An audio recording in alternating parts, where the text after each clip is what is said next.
बच्चों, आज हम वसंत किताब से पाठ 1 जिसका शीर्षक है वह चिड़िया जो, यह एक कविता है जिसकी रचयिता केदारनाथ अग्रवाल हैं। इस कविता में केदारनाथ अग्रवाल ने चिड़िया के माध्यम से मनुष्य के महत्वपूर्ण गुणों को उजागर करने का प्रयास किया है। केदारनाथ अग्रवाल अपने मन में एक छोटी सी चिड़िया की कल्पना करते हैं।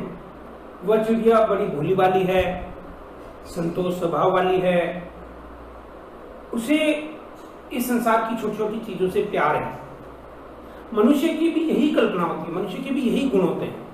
उन्हीं महत्वपूर्ण गुणों को केदारनाथ अग्रवाल ने वह चिड़िया जो कविता के माध्यम से यहाँ पर प्रस्तुत करने का प्रयास किया है। बच्चों, सबसे पहले मैं इस कविता का वाचन करता हूं। आप भी जब भी इस कविता का वाचन करें तो आपको ये पता होना चाहिए कि कविता कैसे पढ़ी जाती है, उसका उतार चढ़ाव कैसा होता है। तो सबसे पहले मैं कविता पढ़ रहा हूं, आप ध्यान से सुने। वह चिड़िया जो चोंच मारकर दूध भरे जुंडी के दाने रुचि से रस से खा लेती है, वह छोटी संतोषी चिड़िया नीले पंखों वाली मैं हूं, मुझे अन्न से बहुत प्यार है। वह चिड़िया जो कंठ खोलकर बूढ़े वन बाबा की खातिर रस उंडेल कर गा लेती है, वह मुंह बोली चिड़िया, वह छोटी मुंह बोली चिड़िया नीले पंखों वाली मैं हूं, मुझे विजन से बहुत प्यार है। वह चिड़िया जो चोंच मारकर चढ़ी नदी का दिल टटोल कर जल का मोती ले जाती है, वह छोटी गर्वीली चिड़िया नीले पंखों वाली मैं हूं, मुझे नदी से बहुत प्यार है, मुझे नदी से बहुत प्यार है। तो बच्चों, यह थी कविता, इसका वाचन मैंने किया। आप भी बार बार कविता पढ़ें। कविता पढ़ने का भी एक, वाचन करने का भी एक तरीका होता है कि कविता को कैसे पढ़ा जाता है, तुकांत कविता को कैसे पढ़ा जाता है, अतुकांत कविता को कैसे पढ़ा जाता है। बच्चों, अब मैं वह चिड़िया जो कविता का भाव, इसकी व्याख्या कि कवि किस प्रकार उस वह चिड़िया को लेकर अपने मन के विचारों को प्रकट कर रहा है। वह चिड़िया जो चोंच मारकर दूध भरे जुंडी के दाने रुचि से रस से खा लेती है।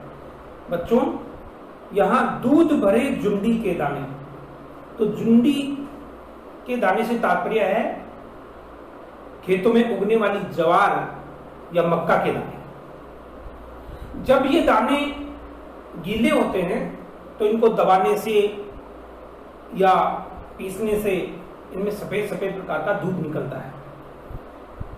इसलिए कवि ने यहां पर दूध भरे जुंडी के दाने कहा है। कविता में चिड़िया उन दूध भरे जुंडी के दानों को बड़े ही रुचि के साथ में अपनी इच्छा से, लगन से उनके रस को खा लेती है। रस से, तल्लीनता से, आनंद से, प्रसन्नता से उसे खा लेती है। वह छोटी संतोषी चिड़िया नीले पंखों वाली में, वह चिड़िया बड़ी संतोषी है। उन दानों को खाकर, उन दानों के दूध को पीकर वो बड़े ही संतोष का अनुभव करती है। और वह नीले पंखों वाली चिड़िया है और चिड़िया कहती है कि मुझे अन्न से बहुत प्यार है। किसी भी प्रकार का अन्न हो सकता है, यह तात्पर्य नहीं कि वह ज्वार ही हो या मक्का ही हो, वह गेहूं भी हो सकता है, बाजरा भी हो सकता है, किसी भी प्रकार का अनाज हो सकता है। चिड़िया कहती है कि मुझे अन्न से बहुत प्यार है। वह चिड़िया जो कंठ खोलकर बूढ़े वन बाबा की खातिर रस उड़ेल कर गा लेती है। बच्चों, यहां पर बूढ़े वन बाबा की खातिर, वन को बूढ़ा और बाबा दो शब्दों के साथ निकाला है। वन बूढ़ा इसलिए होता है और बाबा इसलिए क्यों होता है, उसे मैं आपको समझाता हूं। यदि नए नए पौधे उगे हों, चाहे वे मात्रा में कितने भी अधिक हो, वह वन नहीं हो सकता।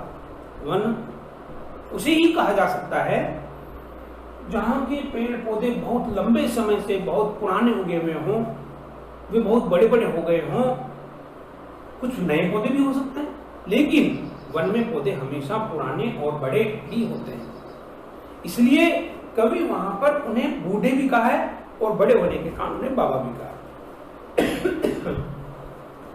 तो कवि कहता है कि चिड़िया जो है वो अपने कंठ को खोलकर, अपने मतलब बिल्कुल साफ कंठों से, मधुर कंठों से, और बिल्कुल एकदम ऐसा गाती है जैसे उसके अंदर बिल्कुल ही आनंद से आनंद से भरा हुआ हो, बड़ा ही रस भरा गान हो। ऐसा गान वह बूढ़े वन बाबा की खातिर गाती है। वह छोटी मुंह बोली चिड़िया, वह छोटी है, मुंह बोली है, क्योंकि छोटा बच्चा जो होता है वह सबका मुंह बोल होता है, सभी उसी से बात करते हैं, सभी उसी को प्यार करते हैं, इसलिए मुंह बोला होता है, हर किसी से बोल लेता है, हर कोई उसी से बोल लेता है, तो इसलिए चिड़िया यहाँ पर मुंह बोली है। चिड़िया कहती है कि मैं नीले पंखों वाली हूं और मुझे विजन से बहुत प्यार है। चिड़िया यदि जंगल में बूढ़े वन बाबा की खातिर बड़ी ही प्रसन्नता से, बड़े ही अच्छे स्वर में गाती है, चिड़िया कहती है कि मुझे उस एकांत से, उस विजन से, उस सुनसान प्रदेश से मुझे बहुत प्यार है। फिर आगे कवि कहते हैं कि वह चिड़िया जो चोंच मारकर चढ़ी नदी का दिल टटोलकर जल का मोती ले जाती है। कवि केदारनाथ अग्रवाल का चढ़ी नदी का दिल टटोलकर, इससे तात्पर्य यह है कि नदी जो है वो बहुत ही वेग से और बहुत ही तेज पानी से, बहुत पानी से भरी हुई है। वह नदी के जो घाट है, किनारे हैं, वह पूरे भरे हुए हैं। इस प्रकार नदी चढ़ी हुई है, वेग से है, ठीक। और कवि का जो तात्पर्य है वो क्या कहना है कि चिड़िया जो है उस बहती हुई गहरी नदी के पानी में अपनी चोंच को मारकर और जल रूपी मोती को ले जाती है और उससे अपनी प्यास बुझाती है।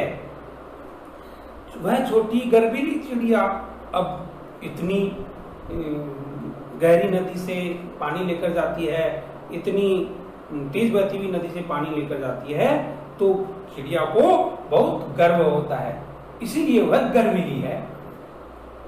तो वह छोटी गर्वीली चिड़िया नीले पंखों वाली मैं हूँ। चिड़िया कहती है कि मैं नीले पंखों वाली हूँ और मुझे नदी से बहुत प्यार है। क्यों? कि वह नदी में छोटी सी चिड़िया, बड़ी सारी नदी, बहुत सारा पानी, उसमें भी अपनी चोंच को मारकर एक मोती का जल लेकर चली जाती है, इसलिए उसे गर्व है, वह गर्वीली है और वह कहती है कि मुझे इस नदी से बहुत प्यार है। इसी प्रकार मनुष्य का भी स्वभाव यही होता है कि वह जितना अधिक परिश्रम वाला काम करता है, जितना साहस वाला काम करता है, उसको अपने आप पर गर्व होता है, गर्व होना भी चाहिए। इसलिए चिड़िया को अपने आप पर गर्व है। और जो व्यक्ति जिस साहस के साथ में, जिस काम को जिस परिश्रम के साथ में करता है, उस काम से उसका बहुत लगाव होता है, उसका उससे बहुत स्नेह होता है। इसलिए चिड़िया को भी यहाँ पे नदी से बहुत स्नेह है, बोले नदी से बहुत प्यार है। तो केदारनाथ अग्रवाल ने चिड़िया को लेकर अपने मन के भावों को यहाँ पर व्यक्त करने का प्रयास किया है। बच्चों, इस कविता के बारे में जैसा मैंने समझाया है, इसकी व्याख्या की है, भावार्थ किया है, आप भी इस कविता की व्याख्या को बार बार सुने और इस कविता से संबंधित जो प्रश्न मैंने आपको दिए हैं पीडीएफ में, और कौन कौन से प्रश्न करने हैं वह मैंने आपको व्हाट्सएप ग्रुप पर भेज दिया है। बच्चों, जैसा कि जो वीडियोज आपको समझाते हुए जो आपको भेजे जा रहे हैं स्कूल की वेबसाइट पर, उसके अलावा हमारे मानव संसाधन विकास मंत्रालय के द्वारा, सीबीएसई के द्वारा कुछ ऐप जैसे दीक्षा ऐप है, ई पाठशाला है, ऐसे बहुत सारी चीजें जो हैं वो सरकार के द्वारा बच्चों के हित में, जिन पर बहुत सारे वीडियो हैं, प्रश्नोत्तर हैं, बहुत अच्छे तरीके से दूसरी बात भी समझाई गई है, वह चीज भी आपको देखनी चाहिए, समझनी चाहिए, जिससे आपका ज्ञान बढ़ता रहे। हम इस पाठ को यहीं समाप्त करते हैं और अगले पाठ के लिए हम वापस अगली क्लास में मिलते हैं। धन्यवाद।